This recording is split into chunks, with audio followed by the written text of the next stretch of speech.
Jason came to housing support via a referral from social services. When he came to us, his confidence was at an absolute low. Coupled with his learning difficulties meant that he was really struggling to manage. To combat this, housing support worked with Jason intensively to ensure that all his benefits were correct and that he could maintain his tenancy by ensuring that his house was kept clean and tidy and that the bills were paid. But also a lot of work was done with Jason to build his self-confidence. He was really struggling with depression, and there was a lot of tentative work done with him to encourage him to go out and about.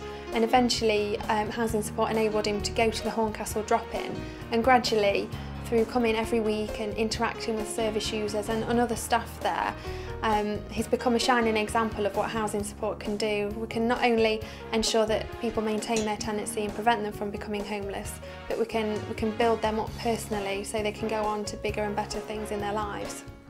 I received a referral from the health visitor at Sure Start. She had various debt issues and a housing issue.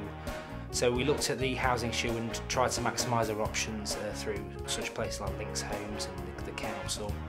But in the meantime, we found a suitable privately rented accommodation within the area. It was affordable and it was within their financial means. Therefore, we looked at the property, accessed the rent assist scheme, and got her in with assistance from the housing advice officer. Also, in the meantime, we looked at Becca's debt issues. So therefore we looked at getting a budget plan and getting her to stick by it. This allowed her to have some financial freedom to be able to pay debts off and also have a happier lifestyle. The housing support team got involved with Holly because her home was going to be repossessed. We gave her frontline assistance, obviously to do with the repossession order and the process of homelessness. We got her interviews with homeless team and housing advice and COB for financial advice. We then proceeded with ongoing support through that period to help her with the financial side of things and her own insight, her personality and what she was going through at that time.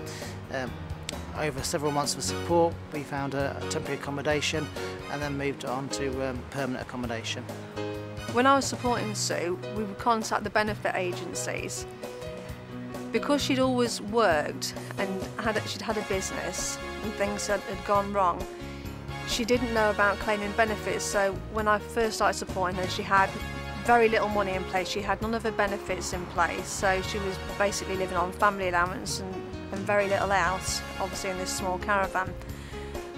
When I'd phone them up, I always give the phone to her so that she could always make the phone calls on her own behalf, because the idea is to enable people to actually learn the processes so they're able to actually help themselves. So at some point when we pull out, they won't need us anymore.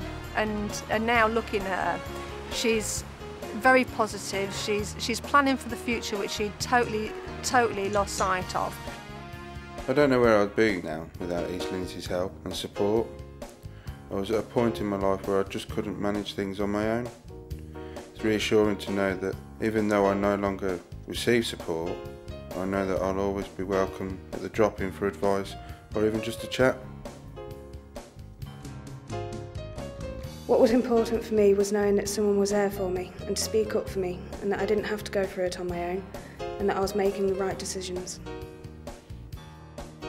Now I've got my budget plan set in place, I can manage my future without having to worry so much. My new flat has made me feel more secure, and now I feel I can make plans for our future. And Isaac and I managed to move in on, I think it was the 28th of March, and really feel that I am getting on with my life properly.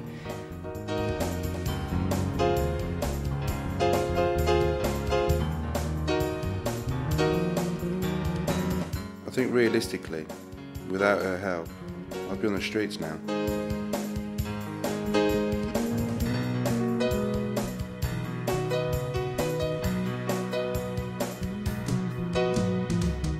I don't know what would have happened if I had not had the support of East Lindsey's housing team. I might have even been found dead.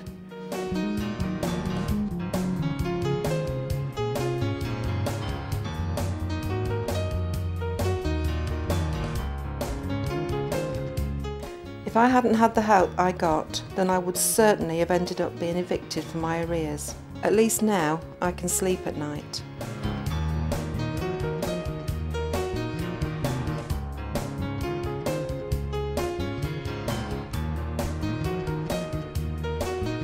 I do not know where my child and I would be today if I hadn't had the level of help that I've had.